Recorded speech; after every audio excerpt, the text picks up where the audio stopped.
નમસ્કાર દર્શક મિત્રો, આપ નિહાળી રહ્યા છો N24 ગુજરાતી।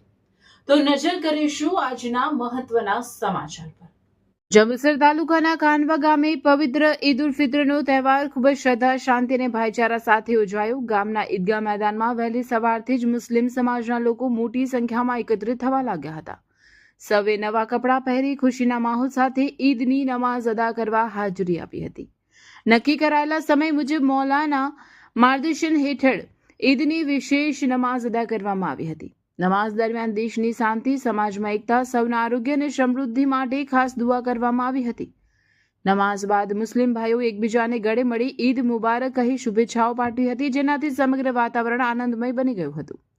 આ તહેવાર દરમિયાન કાયદો અને વ્યવસ્થા જળવાઈ રહે તે માટે પોલીસ તંત્ર દ્વારા કડક બંદોબસ્ત ગોઠવવામાં આવ્યો હતો। પોલીસ અધિકારીઓ અને જવાનો સ્થળ પર તૈનાત રહી સમગ્ર કાર્યક્રમ ઉપર નજર રાખી રહ્યા હતા। તેમના સચેત માર્ગદર્શન અને હાજરીને કારણે કોઈપણ પ્રકારની અનિચ્છનીય ઘટના ન બની અને કાર્યક્રમ શાંતિપૂર્ણ રીતે પૂર્ણ થયો હતો।